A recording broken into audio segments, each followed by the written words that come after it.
Welcome to the Lifestyle First podcast, discussing lifestyle medicine and making self-care as easy as 1, 2, 3. 1 question, 2 research reviews, and 3 actionable health tips, all centered around the Lifestyle First method, your blueprint for the 10 key routes of optimal health and happiness. And now your host, lifestyle medicine physician and coach, Dr. Alka Patel. Hi, hey, and hello, and welcome back to a brand new season of the show. I'm so excited to be back with you all. This is season 11. Now, you may have noticed that I've had a little break from the show this summer, and I just took some space to have a little pause.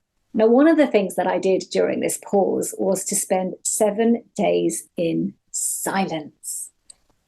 I took myself off to the mountains of Andalusia in Spain, where I didn't say a single word, nothing, for 7 whole days. So what I thought I would do this season is, as well as bringing to you a whole menagerie of guests, what I'm also going to do is share with you some of the very deep insights that I had through my 7 days of silence. So the theme for today's show, the theme is life's purpose. And I tell you something, 7 days of silence, being alone with your thoughts, those questions around purpose are very, very prominent. What's the purpose of life? What does all this mean? Why does life matter? And what I discovered is that what silence does is that it gives you space to simply pause and to consider those all-important why questions. What did I think about? I thought about how lucky I am simply to have life. I thought about how amazing my mind and my body are. I allowed myself to be in complete awe of how the world just works, thinking, this purpose of life, it is a mystery, and I don't need to solve it. I just need to be in it. And I thought about the difference that I'm making simply by being part of this world. And I thought about what I can do for someone else that will make a difference to them. What silence allowed me to do was to center on my why, my purpose, which in its very simplest elemental form is to make a difference. So today, my guest is someone who truly believes that the ultimate question is why. She believes that connecting with your personal why is what drives you to a much more fulfilled and focused life. Today, we're discussing the question, why is it important to start with why? So to help explore that, let me introduce you to Keely Woolley. Keely is a female executive leadership coach. She's an international speaker and a #1 best-selling author of the co-authored book, The Art of Risk and Reward. And Keely, what she says is that when she sees that shine in someone's eyes, when she sees that light bulb moment, when she helps someone to discover their why, that is her why.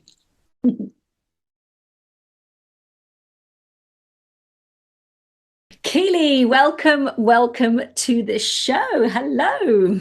And hello to you too, Elka. Thank you for inviting me along. Oh, you're so welcome. I'm really looking forward to this conversation and really chatting about why is it important to start with why. And I got thinking about this in terms of just getting ready for the show today and the conversation. And really what sort of started striking me was that I think human life, it really involves a lot of action, doesn't it? We're constantly doing things. I'm finding that most people I speak to are going from doing one thing and that prompts them to do the next thing. And before you know it, you've got this to-do list and it's in your diary and it's in post-it notes and it's in your mind constantly. And sometimes it can feel as though that whole human mission, the whole human purpose, I know today we're talking about life's purpose, it can feel as though it revolves around getting things done.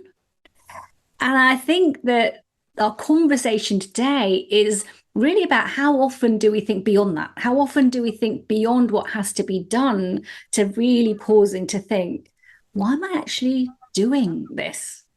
So, what are your thoughts around that? I'd be really intrigued to hear your thoughts. Is why have we got into this sense of the what and the how rather than the why? I think that's a really interesting question and observation, actually, Elka. I think the thing that I often say, and this has been throughout my career and also within the my business that I'm in now, is that, as you say, is everybody's focused on the what and the how, because unintentionally they've lost sight of what the why was. So at the beginning, they start off with knowing what the why is, albeit not necessarily exactly the right why, but they start off with a why, but then they go off in completely different directions because they end up so busy. Busy fools, I think, is one of the statements we would have. So, yeah, and there is something there, isn't there? Because if you go back to childhood and when we were kids, or, if with your own children and people listening and their children, we'll all remember that question, why? Mummy, why? But why? But why? And we're sort of born with that sense of that curiosity of why, aren't we? It's there within us. And then the why starts to become a little bit like, whingy almost, why are you asking so many why questions? And we start responding with because it is. And then before you know it, as adults, we've stopped asking why and we just get on with things. What do you see is the big issue around that? If we don't go back to that childhood sense of being curious and asking why, what are we missing out on?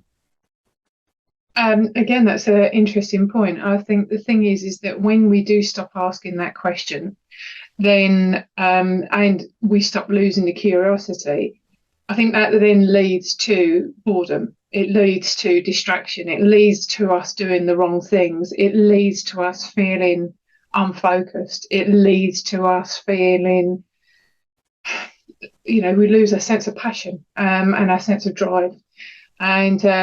And as a result of that, our identity we lose against it along the way.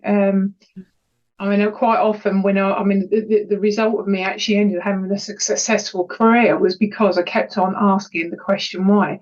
In my job when I first started it, I kept on saying, well, why do we do it like this? Well, why do we do it like that? Why is it like this? Why is it like, all those kind of things, all the questions that some people just take for granted, and they just carry on doing what they're doing, but not questioning why they're doing what they're doing. And the good thing about curiosity is it actually led to my own success. Not that I planned for it, but it led to it because the curiosity. And I think that's the thing, is that if people do stop asking the question why, then it results in boredom that they get in, the flux that they're in, frustration, disappointment, those kind of things. And you talk about starting with why, and that's what the conversation is about today, is why it's important to start with why and not wait to ask the why questions later on. So give me some insight into that in terms of your own experience. I know you work really closely with women, with leaders, with executives. Where do you think that fits in with that? I think it's absolutely fundamental. You need to start with why, because how do you know where you're going? How do you know what you're doing? How many people would book a holiday without actually having a destination in mind? And the result of that is that you take up in a plane, you're flying around, and then you just land anywhere when the fuel runs out. It could potentially be in a war zone, and who wants to land in a war zone? So, and it's the same thing with life. If you just keep on going without asking why, then you end up doing stuff that you don't want to do. The company ends up doing stuff that they don't want to do. And one of the biggest challenges that I used to have in my previous career as a program project delivery is that quite often people will say, oh, we want to do this, but they don't ask the question of why they want to do it. And then it means that everybody's connected on what the actual why is, and they're all going in different directions because they don't know the outcome. Yeah. And I sense there's an element of fear in this. Why can actually be quite a terrifying question to ask, because you perhaps don't want to confront yourself with the honest answer. Why are you in this relationship? Why do you go to work? Why are you and I having this conversation right now? If we start with the why in everything that we do, some of those answers that we then discover for ourselves might take us to a place of discomfort. Is that something you've noticed in the work that you do as well? Yeah, certainly is, because, in some people in the roles that they're in, it might not be in the right place. They might be doing something that they don't really want to do. I mean, even with myself, even when I left the business I was in, I still continued doing consultancy. I was doing what I was good at, but not necessarily what filled me up. And because I had to ask that question, I had to find out what my why was to make me passionate to get up every single morning and give me the drive to do what I wanted to do. I had to ask the question why. Now, in my previous career, if I'd have gone down the path of asking what my why was, I'd been within a company for 23 years, the same company. Now, if I had have gone down the route of doing what I love, that would mean stepping away from the company that I was safe in, I was secure. I knew where I stood within the organisation. I knew what my role was. I was confident in that role. When you take a step away from something like that, you do have to transform. You have to consider, well, am I going to be walking away from the safety of the organisation I'm in, or taking a leap of faith and doing something that I love and fills me up? So it is a fear factor that comes into it. Yeah. And that brings me back to what we were saying earlier about that need for safety and certainty. And so we stick to doing what feels comfortable, what feels safe. And there's those triangle and right at the base of that. But I wonder if we've almost gone the other way, and maybe a little bit too far the other way, since Simon Sinek, for example, and how he's popularized Start With Why and Find Your Why in his books and his TEDx talk. There's something, seems to be something a little bit fashionable or a little bit trendy about asking why, and we may be risking losing the depth of that. Do you think this is just a fad, a trend that's sort of erupted in the last 15-20 years? Let's start with why it's so important, or do you think there's something more to it? No, I think I think you'd be wrong in the statement saying that it's a trend. I think it's that people have been woken up to the fact that it's something that's been forgotten. And in anything that you ever do within a business, any project, any corporate plan, the reason why you start up a business, the way you do things in life, everything that you do should theoretically start with why, because ultimately you don't know what you're doing unless you know what that why is. Now, is there an argument that people are going to be fearful of taking that leap of faith? Then yes. I mean, all of us are going to have that question.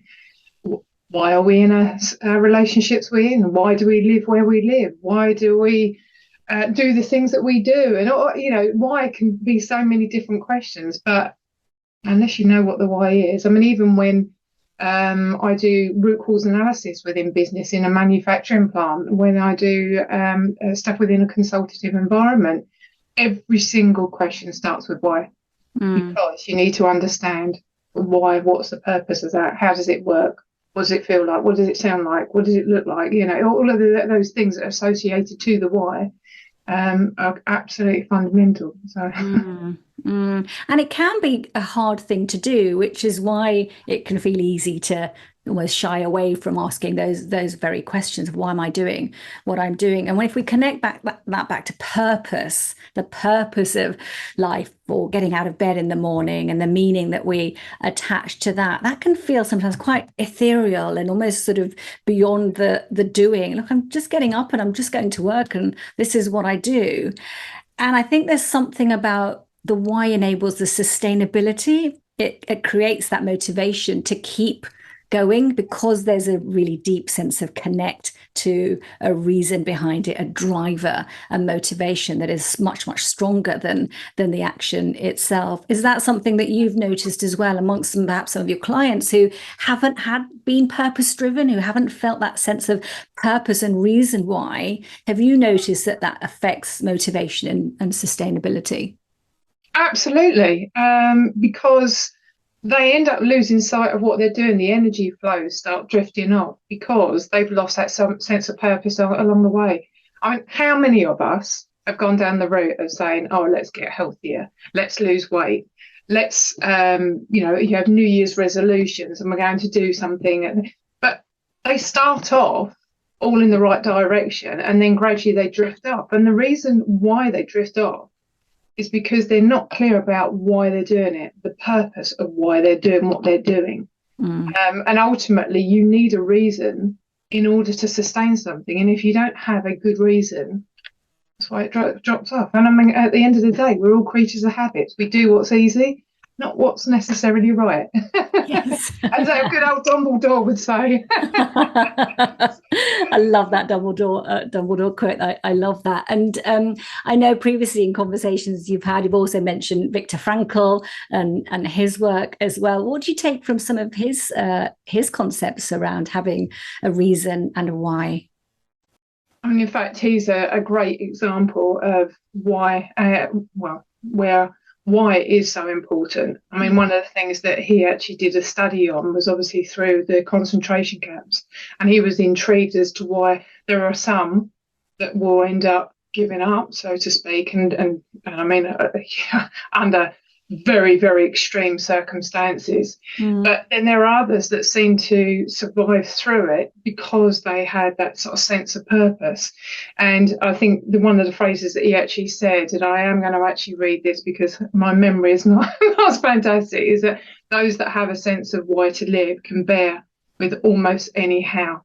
And I think for what he says is absolutely fundamental in life. And I think you're also, one of the things that you've also read out, and I know I've also found as well, with the Japanese survey they've done, I think it was in 2009, there are so many thousands that was they did a survey on, and they said they also proved that those that had a sense of purpose lived longer lives. And in fact, they're actually one of the areas around the world globe that is considered one of the countries. I think it was, what's the colour that they actually have for it? The colour zones that they have for people. Blue zones. The blue zones. That's it. Thank you. It says both of us wearing blue.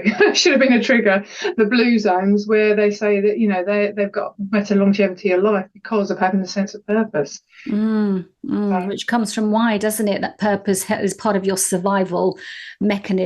So we have evolved for having a reason, going back to the beginning of our conversation again from childhood, that reason, that why, it's been with us, and we're constantly questioning. So what would you say, Keely, to people listening today who are finding it tricky? And it's not, whenever I've asked this question to anybody, and I do this very routinely in my consultations and my coaching, is really get people to think about what's important to you, what matters to you, why are you doing what you've done, why are you making these decisions? And these are not easy questions for people to answer. So what's a good starting point when you're thinking about why you're doing what you're doing?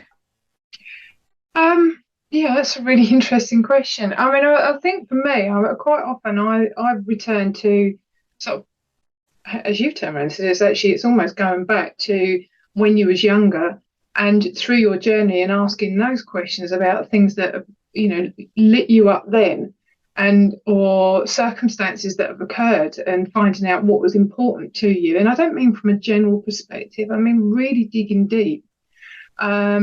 I mean, arguably, you normally need someone to actually help you through that process, because we're going back to creatures of habit, is that someone will ask us a question, but we make general statements rather than really go into a specific situation and go, so what was it about that situation that was so important to me? What was it that intrigued me? What made me passionate? What was going on at that time? What did I feel? What was it about that event that I liked so much? And through that, you tend to find sort of patterns forming as to what it is that inspires you, what lights you up. So, and I keep using the phrase lights you up because I think that's so important. A part of the why is what lights you up, because if something doesn't light you up, then why do it? Yeah. Back to the why.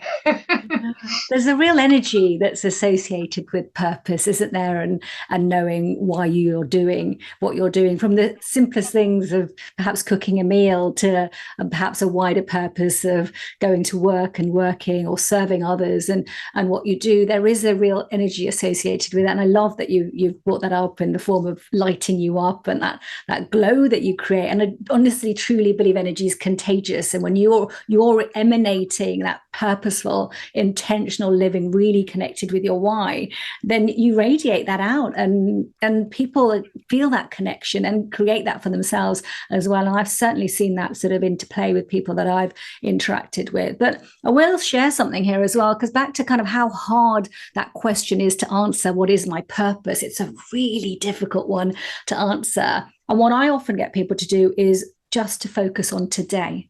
The purpose of my day today is.